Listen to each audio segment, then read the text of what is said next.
تسليما اللهم صل على سيدنا محمد وعلى آل سيدنا محمد وبارك وسلم. الصلاة والسلام عليك يا رسول الله، الصلاة والسلام عليك يا نبي الله، الصلاة والسلام عليك يا حبيب الله، وعلى آلك وأصحابك يا نور الله، صلى الله تعالى عليك وسلم.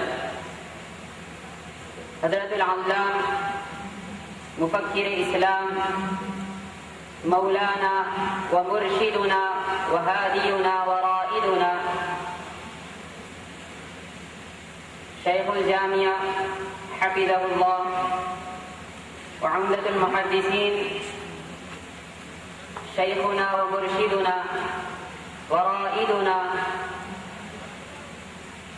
شیخ الحدیث صاحب حفظه الله ودیگر شیوخ عظام اساتذہ کرام،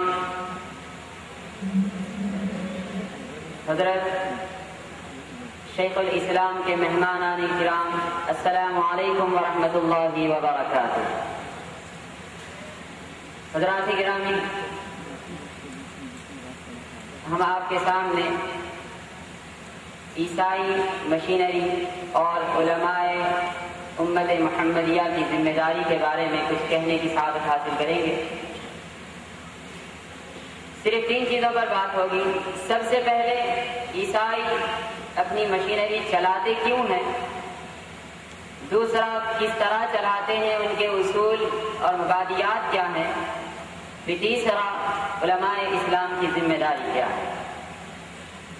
حضرات، سب سے پہلے ہم دیکھیں کہ سرکار دو عالم صلی اللہ تعالی علیہ وآلہ وسلم کی بعثت مبارکہ سے پہلے اگر دنیا پر نظر ڈالتے ہیں تو ہر جگہ جہالت اور شرک و کفر کی تاریکیاں ہی تاریکیاں نظر آتی ہیں. انہی تاریکیوں میں اگر کہیں کچھ نظر آتا ہے تو عیسائی اپنی برتری کرتے ہوئے اور سارے عالم پر اپنی برتری جتاتے ہوئے نظر آتے ہیں. وہ اس طرح اپنی برتری بتاتے کہ ہم اس وحدہ لا شریک کو تو ماننے والے ہیں، لیکن اس کے ساتھ ساتھ اس کے بیٹے کو بھی مانتے ہیں، یعنی عیسیٰ علیہ السلام کو. خیر، انہوں نے اپنے دین کو مسخ کیا، اس کے باوجود ساری انسانیت پر اپنی برتری جتاتے رہے.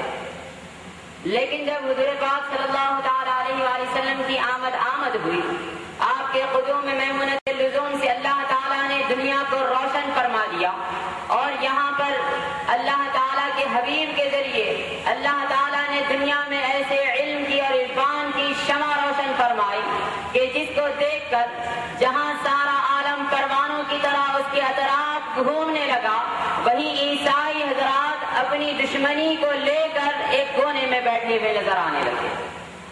یہی ابتدا تھی ان کی مشنری کی کہ انہوں نے یہ تہیہ کر لیا کہ ہم مسلمانوں کو ایک مرتبہ کلمہ پڑھ لینے کے بعد ان کو ایمان سے تو ہم پھیر نہیں سکتے. کیوں؟ انہوں نے دیکھا کہ سرکار دو عالم صلی اللہ تعالی علیہ وآلہ وسلم کا فرمان عالی شان ہے. امام بخاری علیہ رحمت و رضوان بخاری شریف جلد دوم کتاب المغازی میں حدیث مبارکہ لاتے ہیں. پیارے آقا صلی اللہ تعالی علیہ وآلہ وسلم نے فرمایا، واللہ لا اخاف علیکم ان تشرکوا بعدی ولکن تنافسوا فیہا. بخدا، میں خدا کی قسم کھا کر کہتا ہوں کہ میرے بعد میرے پیارے ماننے والے مومنین کبھی شرک نہیں کر سکتے. تو اب انہوں نے عیسائیوں نے دیکھا کہ جب ان کو شرک کی طرف نہیں بلایا جا سکتا، کفر کی طرف بلایا نہیں جا سکتا، تو پھر کس طرح ان کو اپنے دین سے دور کریں. کیونکہ جب ان کو اپنے دین سے دور کریں گے، ان کے دلوں سے ان کے دین کو نکالیں گے، تو پھر پہلے کی طرح ہماری برتری سارے عالم پر چھا جائے گی. کیونکہ یہ مسلمان اپنے ہاتھ میں وہ شمع لیا ہوا ہے کہ جس کا نام شمع محمدی ہے. اگر وہ لے کر وہ نکل جائے تو ساری دنیا کو روشن کر دے گا، اور ہمارے چراغ بغیر تیل کی طرح بجھتے ہوئے نظر آ جائیں گے. یہی کہہ کر انہوں نے اپنی مشنری کی ابتدا کی. یہ تو تھا ان کا مقصد. اب مشنری کی ابتدا انہوں نے کیسے کی اور کیا اصول بنائے؟ تو 2 طرح کے ان کے اصول نظر آتے ہیں. ایک تو فروعی ہے اور ایک مبادیات ہیں. فروعات حالات میں ہم دیکھتے ہیں تو وہ ہر روز کوئی ایک نیا کارنامہ کرتے ہوئے نظر آتے ہیں، کہیں بے حیائی کو عام کرتے ہوئے نظر آتے ہیں، تو کہیں پروپوگنڈے کر کے مسلمانوں کو مومنوں کو بدنام کرتے ہوئے نظر آتے ہیں، کہیں دہشت گردی کا ٹائٹل مسلمانوں کے پیشانیوں پر لگا دیا جاتا ہے، تو کہیں دنیا کے دشمن کہہ کر مسلمانوں کو بدنام کیا جاتا ہے۔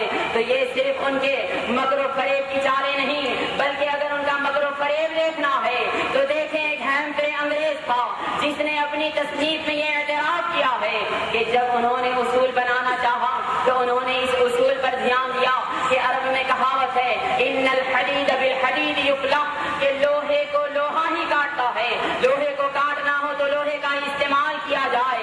یہی کہہ کر انہوں نے کہا ذرا ٹھہر جاؤ، اگر تمہیں مسلمانوں کو ان کے مسلمان پن سے نکالنا ہے، صرف نام تک ان کو مسلمان رکھنا ہے، تو آؤ انہی کی تعلیمات سے کچھ ہم بھی فیض لیں۔ تو دیکھیں دشمن بھی اسلام کی تعلیمات سے فیض لے رہا ہے۔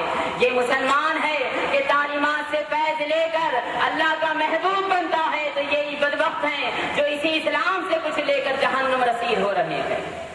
تو حضرات گرامی انہوں نے کہا آؤ جب مسلمانوں کے خلاف کچھ کرنا ہو، یعنی ان کی ترقی سے ان کو تنزل کی طرف لانا ہو، ان کی ترقی ان سے چھین کر گمراہی کے گڑھے میں انہیں ڈالنا ہو، دنیا پرستی میں انہیں لگانا ہو، تو آؤ ذرا قرآن مجید کو دیکھیں۔ انہوں نے اپنا پہلا اصول بنانے کی طرف قدم اٹھایا اور قرآن مجید کو دیکھا۔ اللہ تعالیٰ فرماتے ہیں انتم الاعلون ان کنتم مؤمنین، کہ اے مومنو اگر تم حقیقت میں مومن رہو تو سب سے سربلند تم ہی رہو گے۔ انہوں نے کہا ان کی سربلندی چھیننا ہو تو ان کے دلوں سے ایمان کو چھین لیا جائے، لیکن کیسے چھینا جائے؟ انہوں نے حدیث مبارکہ کو دیکھا۔ امام بخاری شریف کتاب الایمان میں حدیث مبارکہ لاتے ہیں، پیارے آقا سرکار دو عالم صلی اللہ علیہ وآلہ وسلم نے فرمایا لا یؤمن احدکم حتی اکون احب الیہ من والدہ وولدہ والناس اجمعین، اس وقت تک تم مومن ہو ہی نہیں سکتے جب کہ ساری کائنات سے بڑھ کر مجھ سے محبت نہ کرنے لگ جاؤ۔ انہوں نے کہا آ جاؤ یہ دوسرا ہمارا قانون بنائے کہ ان کے دلوں سے محبوب کی محبت کو نکال دو، لیکن کیسے نکالا جائے؟ پھر انہوں نے حدیث مبارکہ کو دیکھا، پیارے آقا صلی اللہ علیہ وآلہ وسلم نے فرمایا علیکم بالسواد الاعظم من شد شد فی النار، کہ تم ایک سواد اعظم میں رہو، جو اس سے ٹوٹ گیا وہ جہنم میں چلا گیا۔ انہوں نے کہا آ جاؤ تیسرا اصول بناتے ہیں کہ ان کو تفرقے میں بانٹ دو، ان میں گروہ بندی کر دو، ان میں جماعتیں بنا دو، تو ان کے دلوں سے محبت نکل جائے گی۔ لیکن جماعتیں بنائیں کس طرح؟ پھر حدیث مبارکہ کو دیکھا کہ پیارے آقا صلی اللہ علیہ وآلہ وسلم نے فرمایا لِكُلِّ أُمَّةٍ فِتْنَةٌ وَفِتْنَةُ أُمَّتِي مال، کہ ہر امت میں ایک فتنہ ہوتا ہے، میری امت کا فتنہ مال ہے۔ انہوں نے کہا آ جاؤ ہمارے خزانے کے ہم دروازے کھول دیتے ہیں، مال و متاع کے انبار ان کے قدموں میں ڈال دو، ان کو بانٹ دو، تقسیم کر دو۔ لیکن کہا یہ کیسے ان کو مال و متاع کا لالچ دلائیں؟ صحابہ کو دیکھتے ہیں، غزوہ تبوک کا موقع ہے، پیارے صحابہ مال کے انبار لا کر سرکار کے قدموں میں نچھاور کرتے ہوئے نظر آ رہے ہیں، تو کیسے محبت ڈالی جائے؟ تو پھر انہوں نے قرآن مجید کو دیکھا۔ اللہ تعالیٰ فرماتا ہے سورہ آل عمران میں زُيِّنَ لِلنَّاسِ حُبُّ الشَّهَوَاتِ مِنَ النِّسَاءِ، کہ ہم نے ان کے لیے عورتوں کی محبت کو مزین کر دیا ہے۔ انہوں نے کہا آ جاؤ ایک اور راستہ مل گیا، ان کے دلوں میں مال کی محبت ڈالنی ہو تو عورتوں کے ذریعے ان کے دلوں میں مال کی محبت ڈال دی جائے۔ تو حضرات گرامی اصل ان کے اصول یہی تھے کہ سب سے پہلے ان کے دلوں سے ایمان نکالو۔ ایمان کیسے نکلے؟ محبت رسول نکال دو۔ محبت رسول کیسے نکلے؟ تفرقے میں بانٹ دو۔ تفرقے میں کیسے بڑھ جائیں؟ مال کی محبت دے دو۔